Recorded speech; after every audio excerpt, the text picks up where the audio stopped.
అపోస్తలుడైన పౌలు కొరింథీ సంఘానికి రాస్తూ మొదటి పత్రిక, కొరింథీయులకు రాసినటువంటి మొదటి పత్రిక 15వ అధ్యాయము 19వ వచనంలో ఒక మాట రాయబడింది. 15వ అధ్యాయము 19వ వచనమైనటువంటి మొదటి కొరింథీలో ఒక మాట రాయబడింది. ఏమనంటే, ఈ జీవిత కాలము మట్టుకే మనము క్రీస్తునందు నిరీక్షించు వారమైన యెడల మనుష్యులందరికంటే దౌర్భాగ్యులమై ఉందుము అని రాయబడింది. ఎంత అద్భుతమైనటువంటి లేఖన భాగం అంటే నేను మరలా చదువుతాను, గమనించండి. ఇదే ఒక వచనాన్నే లోతుగా అధ్యయనం చేద్దాం. ఈ జీవిత కాలము మట్టుకే మనము క్రీస్తునందు నిరీక్షించు వారమైన యెడల మనుషులందరికంటే దౌర్భాగ్యులమై ఉందుము అనేటువంటి మాట అపోస్తలుడైన పౌలు ఈ వాక్యంలో క్రైస్తవ విశ్వాసం యొక్క గుండె చప్పుడును తెలియజేస్తున్నారు. క్రైస్తవ విశ్వాసం ఉన్నటువంటి లోతైనటువంటి హృదయంలో ఉన్న ఆలోచనని వ్యక్తపరుస్తున్నారు. క్రీస్తునందు మన నిరీక్షణ కేవలం ఈ లోకంలోని సుఖం, ఆరోగ్యం, ఆశీర్వాదాలు, విజయాలకే పరిమితం కాదండి.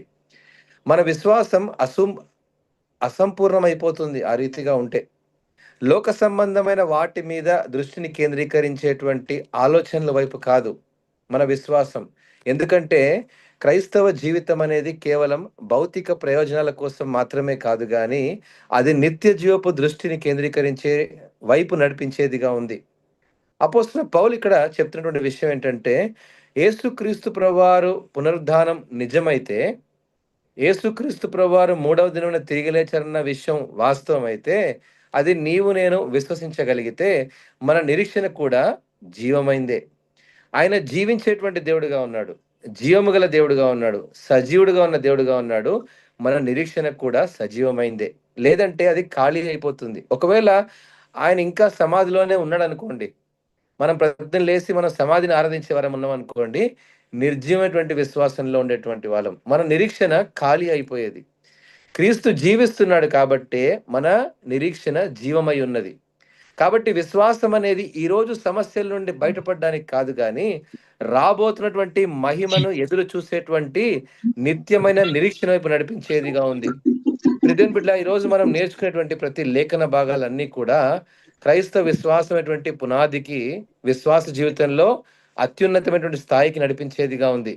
జీవిత మన జీవితంలో చాలా సార్లు మనం దేవుణ్ణి ఈ లోక అవసరాల కోసమే వెతుకుతూ ఉంటాం. కష్టాల్లో సహాయం కావాలని, అవసరాల్లో సరఫరా కావాలని, సమస్యల్లో పరిష్కారం కోసం మనం వెతుకుతూ ఉంటాం. అవి దేవుని కృపలో భాగమే అయినప్పటికీ కూడా అంతకంటే మించినటువంటి నిరీక్షణ జీతం పెరగడంలో కాదు, పరిస్థితిలో మారడంలో కాదు, క్రీస్తులో ఉన్నటువంటి నిత్యమైనటువంటి వాగ్దానంలో ఉంటాయన్న సంగతిని గ్రహించాలి. పరిస్థితులు కూలిపోయినా నిరీక్షణ కూలిపోదు. ఎందుకంటే నిజమైన నిరీక్షణ పరిస్థితుల మీద కాదు, పునరుద్ధానమైనటువంటి యేసు క్రీస్తు ప్రభుపైన నిలుస్తుందని గ్రహించాలి.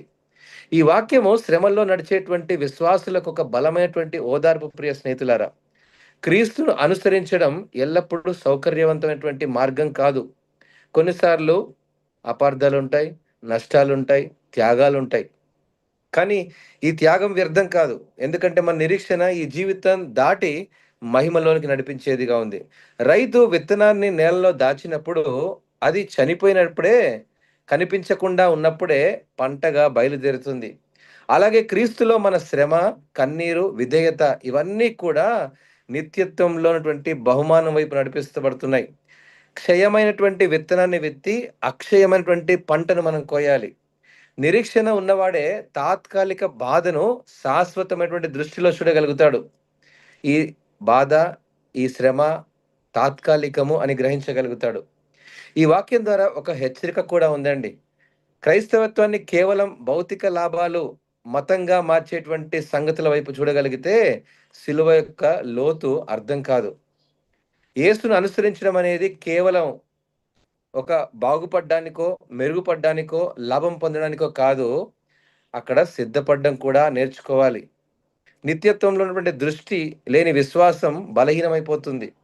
అందుకే ప్రతి ప్రార్థన, ప్రతి సేవ, ప్రతి కన్నీటి వెనక ఒక నిరీక్షణ ఉండాలి. నా రక్షకుడు జీవిస్తున్నాడు, నా భవిష్యత్తు ఆయనలో సురక్షితంగా ఉన్నటువంటి నిరీక్షణ. ఈ నిరీక్షణలో మన బాధలో ఉన్నప్పుడు కూడా నిలబెడుతుంది. మన అలసటలో కూడా అది ఓర్పును, సహనాన్ని నేర్పిస్తుంది. ఆలస్యమైన సందర్భాల్లో కూడా సహనాన్ని ఇంకా నేర్పిస్తుంది. ఒకవేళ మన జీవితము మరణ దిశగా అడుగులు ముందుకు వేసినా, మరణం తర్వాత నేను క్రీస్తుతో ఉన్నటువంటి భాగ్యం వైపు నడిపిస్తుంది. అది ఈ నిరీక్షణ. ఈ నిరీక్షణ ఎక్కడ నిలిచి ఉంది అని ఒకవేళ మనం పరీక్షించుకోగలిగితే, ఆశీర్వాదాలు వచ్చినప్పుడు మాత్రమే కాదు, ఆలస్యం అయినప్పుడు కూడా క్రీస్తు యేసునందు నిలిచేటువంటి నిరీక్షణ ఉంది. ఈ లోకం మారిపోతుంది. ఆరోగ్యం, సంపద, సంబంధాలు మారిపోవచ్చు. ఇప్పుడున్న ప్రేమలు రేపు ఉండకపోవచ్చు. ఇప్పుడున్న సంపద బహుశా మెరుగుపడవచ్చు, నష్టాలు రావచ్చు. ఈ మంచి ఆరోగ్యంగానే బానే ఉన్నామనుకోవచ్చు. కానీ రాత్రి రాత్రి ఆరోగ్యం క్షీణించిపోవచ్చు. కానీ క్రీస్తులో నిరీక్షణ మాత్రం మారకూడదు. ఈరోజు నీవు కనిపించని వాగ్దానాల కోసం నిలబడుతున్నావేమో, అలసిపోకు. పునరుద్ధానంలో ఉన్న ప్రభువులో పెట్టినటువంటి నిరీక్షణ ఎప్పుడు కూడా వ్యర్థం కాదు. ఈ జీవితం మాత్రమే కాదు, నిత్యత్వంలో కూడా మన విశ్వాసపు గమ్యాన్ని మనం చూడగలం. బైబిల్‌లో నిరీక్షించిన వారు అనేక మంది ఉన్నారు. మనందరికీ తెలిసినటువంటి అబ్రహాము హెబ్రీయులకు రాసిన పత్రిక 11 అధ్యాయంలో విశ్వాసుల వీరుల పట్టికలో రాయబడ్డాడు. అబ్రహాం అంటాడు, ఆనాడే విశ్వాసముతో పునాదులు గల పట్టణాన్ని చూశాడంట. ఎప్పుడైతే వాగ్దానాన్ని పొందుకున్నాడో, ఆ వాగ్దానాన్ని నిరీక్షించినటువంటి అబ్రహాము పరలోక రాజ్యం యొక్క పునాదుల్ని అప్పుడే చూడగలిగాడు. అంటే దేవుడు నిర్మించినటువంటి ఆ యొక్క పరలోకపు ప్రయాణం అడుగులు ముందుకు వేశాడు. భౌతికమైనటువంటి కనాను ఇస్తున్నటువంటి వాగ్దానం కంటే మించినటువంటి వాగ్దానం వైపు దృష్టిని కేంద్రీకరించాడు. మోషే తన జీవితాన్ని ఫరో కుమారుడిగా ఎంచబడలేదు గాని, అల్పకాల పాప భోగము కంటే క్రీస్తు కొరకైనటువంటి ఆయన ప్రజలతో ఆయన కొరకైనటువంటి శ్రమ, నింద గొప్ప భాగ్యమని ఎంచుకున్నాడు. అది విశ్వాస వీరుల యొక్క జీవితాలు. వారు ఒకవేళ ఫరో దగ్గర గనక జీవించగలిగితే మోషే గొప్ప రాజు అయిపోయేవాడు. కానీ క్రీస్తు కొరకు నింద, అవమానాలు, రాయితో మాట్లాడవయ్యా అంటే కొట్టినందుకు నువ్వు కనాను కూడా చూడవనేటువంటి ఒక పనిష్మెంట్ కూడా ఎదుర్కోవాల్సి వచ్చింది. ప్రియ దేవుని బిడ్డలారా, దాని కొరకు నిలబడ్డాడు. అవమానం వచ్చినా, శ్రమ వచ్చినా, నిందలొచ్చినా, కష్టం వచ్చినా ఓర్పుతో సహించాడు. తన జీవితంలో కొన్ని వైపరీత్యాలు వచ్చినా కూడా ఆ తప్పును అంగీకరించి, గ్రహించి మరలా దేవుని దగ్గరికి రాగలిగాడు. అది నిరీక్షణలో జీవించేటువంటి జీవితం ప్రియ దేవుని బిడ్డలారా. ఎందుకంటే నిత్యమైనటువంటి దృష్టి కలిగినటువంటి వాడు ఒక పిలుపునెంచుకుంటాడు. దేవుడు పిలిచినటువంటి పిలుపు కోసం ఒకవేళ దేవుడిని సేవకు పిలిచాడేమో, బహుశా సేవ కష్టంగా ఉందేమో, పర్వాలేదు. అడుగులు ముందుకు వేయి. ఒకవేళ సేవ చాలా భారంగా ఉందేమో, పర్వాలేదు, అడుగులు ముందుకు వేయి. నీ భారం దేవుడు చూస్తున్నాడు, గ్రహిస్తున్నాడు. దానికి కావాల్సిన ప్రతిఫలం దాచిపెట్టబడింది. అది నీకు ఇచ్చేటువంటి రోజు ఒక రోజు ఉంది. దాని కొరకు ప్రయాసపడాలి. ఒకవేళ కష్టపడుతున్నావేమో కుటుంబాన్ని నడిపించుకోవడానికి, ఆర్థికంగా గానీ, ప్రేమలో గానీ, బంధాల్లో కానీ, పర్వాలేదు, దేవుడు చూస్తున్నాడు నువ్వెంత నమ్మకంగా ఉన్నావు అని. ఆ నమ్మకత్వానికి ఒకనాడు లాభాన్ని పొందుకునేటువంటి ఒక రోజు ఉంది ప్రియమైన బిడ్డలారా. నిరీక్షణలో పరాజయాలు ఉండవు. నిరీక్షణలో నష్టం ఉండదనే సంగతిని గ్రహించాలి. యోబు కూడా ఒక గొప్ప ఉదాహరణే. అన్నీ కోల్పోయాడు. అతని నిరీక్షణ మాత్రం కూలిపోలేదండి. నా విమోచకుడు నన్ను విమోచించేవాడు ఆయన జీవిస్తున్నాడు కాబట్టి నా జీవితం యొక్క నిరీక్షణ ధైర్యాన్ని ఇచ్చేదిగా ఉందనేటువంటి అనుభవాన్ని నేర్పించాడు. పరిస్థితులు దేవుని నిశ్శబ్దంలా అనిపిస్తాయి. నిరీక్షణ దేవుని సన్నిధిని పట్టుకొని ఉందనే సంగతిని మనం మర్చిపోవద్దు. చాలా సార్లు విశ్వాసం అనేది సమాధానాలు పొందడం కాదు. సమాధానం ఆలస్యమైనా దేవుణ్ణి విడవకపోవడం. అదే జీవము కలిగినటువంటి నిరీక్షణ. మేరీ మగ్దలేన్ మీ అందరికి తెలుసు కదా! మగ్దలేనే మరియ మనందరికీ తెలిసిందే. ఆమె సమాధి దగ్గర యేసుని వెతుకుతూ ఉంది. ఎక్కడైతే ముగించబడిందో అంతా అయిపోయింది అనుకుంది. కానీ ఎక్కడైతే ముగించబడింది అనుకుందో అక్కడనే కొత్త ఆరంభాన్ని వెతుక్కుంది. పునరుద్ధరణైన యేసుక్రీస్తును చూసింది. చీకటి నుండి ఆశ్చర్యకరమైనటువంటి వెలుగును చూడగలిగింది. ఎప్పుడైతే చీకటిని చీల్చుకొని వెలుగు బయటికొస్తుందో అప్పుడే నిజమైనటువంటి శక్తి సామర్థ్యాలు మన జీవితంలో వెల్లడవుతాయి. మన జీవితంలో చీకట్లో ఉన్నప్పుడు వెలుగే ఆ చీకటిని పటాపంచలు చేయగలుగుతది. ఆ వెలుగే నిజమైన నిరీక్షణతో కూడిన వెలుగు. పునరుద్ధానం అనేటువంటి ఆ యొక్క అనుభవము చీకటిని దాటుకొని వెలుగు దిశగా నడిపించింది. ఈరోజు పునరుద్ధరణైన క్రీస్తులో మనం పెట్టిన నిరీక్షణ మన జీవితంలో చీకటిని పారద్రోలి వెలుగు వైపు తీసుకొని వస్తుంది. చీకటి లాంటి ఎటువంటి సమస్యనైనా అది ఛేదించగలదు. చీకటి వంటి ఎటువంటి ఇబ్బందినైనా అది ఛేదించగలనటువంటి విశ్వాసం మాత్రమే మనకు కావాలి. స్టెఫెను అద్భుతమైనటువంటి ఉదాహరణ. తన మీద రాళ్ల వర్షం కురిపించబడుతుందని తెలిసినా కూడా విశ్వాసంలో వెనకంజ వేయలేదు. తనకు కలిగినటువంటి నిరీక్షణ యొక్క శక్తి పరలోక రాజ్యంలో కుడిపార్శ్వమున తండ్రి కుడిపార్శ్వమున క్రీస్తును చూడగలిగాడు. ఎంత అద్భుతమైనటువంటి ప్రణాళిక! తన మీద మరణం ఒక అంచులో ఉంది. రాళ్ల వర్షం ఒక అంచులో ఉంది. స్టెఫెను ఇక కడుగులో మరణించబోతున్నాడన్న సమయంలో కూడా విశ్వాసంలో వెనుకంజలేదు. నిరీక్షణ వైపే దృష్టిని కేంద్రీకరించాడు. అబ్రహాము పునాదులు గల పట్టణాన్ని చూశాడు. మోషే అల్పకాల పాప భోగము కంటే క్రీస్తు కొరకైనటువంటి నిరీక్షణ పరిగెత్తాడు. యోబు తనకున్న తాత్కాలిక శ్రమల కంటే యెహోవా ఇచ్చెను, యెహోవా తీసుకునను, యెహోవా నామకు మాత్రమే మహిమ అనేటువంటి తన అనుభవాన్ని ప్రకటించాడు. మేరీ మరియా మగ్దలేనే మరియా ఎక్కడ ముగించుకుందో అక్కడ కొత్త ఆరంభాన్ని చూడగలిగింది. స్టెఫెను నిరీక్షణతో అడుగులు ముందుకు వేశాడు. మహిమలో క్రీస్తును చూడగలిగాడు.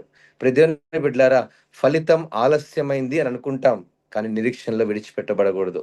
ప్రార్థనకు జవాబు కనిపించలేదు అనిపిస్తుందేమో, కానీ విశ్వాసంలో ఎప్పుడు కూడా కొంచెం కూడా తగ్గకూడదు. అది విశ్వాసం యొక్క పరీక్ష అని గ్రహించాలి. సిలువను మోసేటువంటి కాలం గనక ఉంటే పునరుద్ధానంలో మనం గొప్ప వెలుగును చూడగలుగుతాం. ప్రతి దినము సిలువను మోసేటువంటి ప్రతి శ్రమ ఒకనాడు పునరుద్ధానంలో ఆశీర్వాదపు దిశగా అడుగులు ముందుకు వేస్తుందని మర్చిపోవద్దు. ఈ లోక లాభాల కంటే ఈ లోక లాభాలకే కాదు, నిత్యత్వంలో ఉన్న పిలుపు కోసం మనం జీవించేటువంటి వారంగా ఉండాలి. అంతేకాదు, క్రీస్తులో యొక్క నిరీక్షణ ఈరోజు మన ప్రతి కష్టానికంటే ఒక అర్థవంతమైనటువంటి జీవితం వైపు నడిపిస్తుంది. నిరీక్షణ ఉన్నటువంటి వాడు నిరీక్షణ ఉన్నటువంటి వాడు కేవలం బతకడండి లోకంలో. నిత్యత్వం యొక్క దృష్టిలో జీవించగలుగుతాడు. ఆనాడు విశ్వాసుల వీరులు అలానే జీవించారు కాబట్టే ఈరోజు వారి గురించి మనం చెప్పుకోగలుగుతున్నాం. ఈరోజు ఒక తల్లిగా, ఒక తండ్రిగా, ఒక యవనస్తుడిగా నువ్వు ఇటువంటి నిరీక్షణలో జీవించగలిగితే రాబోయే తరానికి నువ్వు ఒక ఉదాహరణ. మా తల్లిదండ్రులు ఈ రీతిగా జీవించారు కాబట్టే అలాంటి విశ్వాసంలో మేము జీవించగలుగుతున్నామని చెప్పగలుగుతారు నీ రాబోయే తరం. నా బిడ్డలు అలాంటి అనుభవాలు నేర్చుకోవాలి అంటే ఈరోజు మన కుటుంబంలో ఇలాంటి నిరీక్షణ నేర్పించాలి. ఏదైనా కావాలి అంటే కొడుకొచ్చి, నాన్న నాకు సైకిల్ కావాలి అంటాడు. వెంటనే మన దగ్గర డబ్బులున్నాయి కాబట్టి వెళ్ళి కొనియడం కాదు, ప్రార్థన చేయి, దేవునికి సైకిల్ ఇస్తాడని నేర్పించాలి. కనిపెట్టేటువంటి ఓపిక నేర్పించాలి. కొనుక్కునేటువంటి సొల్యూషన్ కాదు. మన విశ్వాస జీవితంలో ఆ కనిపెట్టడము, సహించడము, సహనము కలిగినటువంటి ఆధారపడే స్థితి దేవుడు నేర్పిస్తున్నాడు. అందుకే అంటున్నాడు, ఈ జీవిత కాలం మట్టుకే మనము క్రీస్తునందు నిరీక్షించు వారమైతిమా. అంటే మనకు దొరికిన ప్రతి సొల్యూషన్ దేవుని దగ్గర నుంచి వచ్చేసింది అనుకొని, ఆమెను మనం ముందుకు వెళ్ళిపోతున్నామేమో. దేవుడు మనతో ఉన్నాడని మాత్రమే కాదు, ఈ లోక సంబంధమైంది కాదు, ఇది పర సంబంధమైంది. నిరీక్షణ వైపు అడుగులు ముందుకు వేయాలి. మన వాగ్దానాలు, మన ఆశీర్వాదాలు, మన భవిష్యత్తు తరము, మన రాబోయే తరము ఈరోజు నీ నిరీక్షణ బట్టి అడుగులు ముందుకేస్తుంది. అబ్రహాము నిరీక్షించాడు కాబట్టే ఇస్సాకు, యాకోబు, తదనంతరం ఇశ్రాయేలు జనాంగం గురించి ఈ రోజు కూడా చెప్పుకోగలుగుతున్నాం. ఒకని విశ్వాసం ఒక తరం అని తీసుకొని వెళ్తుంది. ఒకని విశ్వాసం ఒక జనాంగాన్ని ఎత్తుకొని ముందుకెళ్తుంది. ఒకని నిరీక్షణ రాబోయే తరాన్ని క్రీస్తు పరలోక రాజ్యంలో చూసుకునేటువంటి అనుభవాన్ని ఇస్తాడు.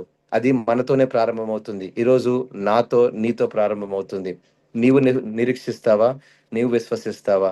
ఈ లోక సంబంధమైన దానికోసం కాదు, తాత్కాలికమైన ఆనందం కోసం కాదు. బహుశా ఇవాళ డబ్బులు ఉంటాయేమో, రేపు ఉండవేమో. బహుశా ఇవాళ ఉద్యోగం ఉంటుందేమో, రేపు ఉండదేమో. బహుశా ఇలా వ్యాపారం మంచి లాభాలు తీసుకొస్తుందేమో, రేపు రాకపోవచ్చేమో. ఇవన్నిట్లలో తారుమారులు ఉంటాయేమో, కానీ విశ్వాసంలో వెనుకంజ వేయని స్థితి కావాలి. విశ్వాసంలో వెనకడుగు వేయని స్థితి కావాలి. విశ్వాసంలో బలహీనపడని స్థితి కావాలి. నిరీక్షణలో కృంగిపోని స్థితి కావాలి. ఎంతవరకు ఉండాలయ్యా నిరీక్షణ అంటే, ఓపిక ఉన్నంత వరకు కాదు, ఊపిరి ఉన్నంత వరకు కావాలి. మన చివరి శ్వాస వరకు కావాలి నిరీక్షణ. అప్పుడే మనం క్రీస్తులో జయ జీవితాన్ని చూడగలుగుతాం. విజయవంతమైనటువంటి జీవితం. ఆయన పునరుద్ధరణుడై విజయాన్ని చూపించాడు. మనము కూడా క్రీస్తులో లేపబడి ఆ విజయమైనటువంటి క్రీస్తును మనము దర్శించగలగాలి. ఒకనాడు క్రీస్తు ముందు నిలబడి, బలా నమ్మకమైన మంచి దాసుడా, దాసులా అని అనిపించుకోగలగాలి. అన్ని మార్కులు కొట్టుకోకపోతే ఇంత బ్రతికి ఏం లాభం చెప్పండి? 90 ఏళ్ళు బతికామనుకోండి, 89 ఏళ్ళు దేవునికి నీతిగా బతికి లాస్ట్ 1 ఇయర్ నా ఇష్టానుసారంగా బతికామనుకోండి, వ్యర్థం అయిపోతుంది. సొలొమోను అలానే జీవించాడు. చివరి దశలో లోతు నీతిగానే ఉన్నాడు. ఆరంభంలో ఆరంభం కంటే అంతం మేలు. నేను అంటాను మనము బహుశా మన జీవిత ప్రారంభంలో మన ఇష్టానుసారంగా జీవించామేమో. రాబోయే రోజుల్లో అంతకంటే మంచిగా జీవించేటువంటి ప్రయత్నాలు చేయాలి. Nobody can be perfect overnight. But you can still be perfect when you think that I am perfect అని ఎప్పుడు అనుకుంటాం తెలుసా? ఇంపర్ఫెక్ట్‌లోనే అనుకుంటాం. మనం ఇంపర్ఫెక్ట్‌లో అంటే మనము ప్రతిరోజు నేను ప్రయత్నం చేయాలి దేవుని కొరకు నైతికంగా ఉండడానికి, నీతిగా జీవించడానికి అని ప్రయత్నం చేస్తున్నప్పుడే దేవుడు మనకు అవకాశాలు ఇస్తాడు. ప్రేమిస్తాడు. తన కృపలో కొనసాగించేటువంటి జ్ఞానాన్ని ఇస్తాడు. ప్రియమైన బిడ్డలారా, ఈ లేఖన భాగాలు నేను మరలా జ్ఞాపకం చేస్తున్నాను. ఈ జీవిత కాలం మట్టుకి అనుకోవద్దు. మన జీవితం బహుశా ఈ రాత్రి కాలం అంతం వచ్చేమో. బహుశా ఇంకా కొద్ది దినాలే ఈ లోకంలో బతుకుతామేమో. ఎంతో మంది నా స్నేహితులు మొన్నే మాట్లాడాను. ఇవాళ కనిపించకపోయినటువంటి వారు నా ముందే చాలామంది లేరు. బహుశా నాకే అనుభవం ఉంటే బహుశా ఈ కాల్‌లో ఉన్నటువంటి ప్రతి ఒక్కరికి, ఈ వాక్యాన్ని వింటున్న ప్రతి ఒక్కరికి ఎన్నో ఇలాంటి వర్తమానాలొస్తాయి. "అన్నా పలానా వ్యక్తి లేడన్నా, మహిమలో పిలువబడ్డాడు." అది చూడగలరు. సడెన్‌గా స్టేటస్ చూడగానే ఎవరిదో ఒక ఫోటో ఏసి దానికి దండేసి ఉంటది. అయ్యో! ఏంటి పలానా వ్యక్తి లేడా? బహుశా ఈరోజు మన నంబర్ కాదేమో, రేపు మన నంబర్ రావచ్చు. నేనంటాను, మనం ఈ లోకాన్ని విడిచిపెట్టే లోపు నిరీక్షణలో, విశ్వాసంలో ఒకసారి దాని కొలత ఎంతో మనం ఒకసారి పరీక్షించుకోవాలి. క్షయమైనటువంటి దాన్ని విత్తి అక్షయతలో లేపబడాలి. ఘనహీనమైనదిగా విత్తబడి ఘనముగా ఎత్తబడాలి మనము. మహిమగా ఎత్తబడాలి. యేసుక్రీస్తు ప్రభువారు మధ్యాకాశంలో ప్రత్యక్షమైనప్పుడు నీవు, నేను ఆయన ఎదుర్కొనేటువంటి మహిమగా ఎత్తబడాలి. ఆ మహిమ ఎలా ఉండాలంటే the glory should be ultimate in the resurrection, mostly powerful. ఒక పునరుద్ధాన శక్తిలో ఎత్తబడాలి మనము. ఎంత ఎత్తబడాలి అంటే, ఎంత వేగంగా క్రీస్తుని నేను చూడగలుగుతానో అంత మహిమగా ఎత్తబడాలి. ఒకవేళ మరణించినా కూడా ఒకనాడు క్రీస్తుతోనే ఉంటే నిరీక్షణతో ఈ లోకాన్ని విడిచిపెట్టాలి. సజీవంగా ఉంటే ఏ రోజైనా రాకడొచ్చినా సరే నేను క్రీస్తుతో ఈరోజు నేను ఉంటా అనేటువంటి నిరీక్షణలో జీవించాలి. అది పునాదులు గల పట్టణాన్ని ఆనాడు అబ్రహామే చూడగలిగాడు. నిరీక్షణ లేనప్పుడు నిరీక్షణ కలిగి నమ్మాడు కాబట్టే విశ్వాసులకు తండ్రయ్యాడు. అన్నీ బాగుంటే కాదు నమ్మేది. ఏది లేనప్పుడు కూడా నమ్మేదే నిరీక్షణ. అదే విశ్వాసానికి, నిరీక్షణకు తేడా. విశ్వాసం అన్నది నిరీక్షించబడు వాటి యొక్క నిజ స్వరూపమును అదృశ్యమైనవి ఉన్నవి అనుటకు రుజువు. అదృశ్యమైనవి ఉన్నవి అని రుజువు అన్నమాట. ఒకనాడు నిత్య రాజ్యం ఉంది. క్రీస్తు సత్యం, పునరుద్ధానం సత్యం. మనము ఒకనాడు తిరిగి లేస్తామనే సత్యం. ఈ సత్యంలో మనం జీవిద్దాం. దేవుడు మిమ్మల్ని అందరినీ ఆశీర్వదించును గాక.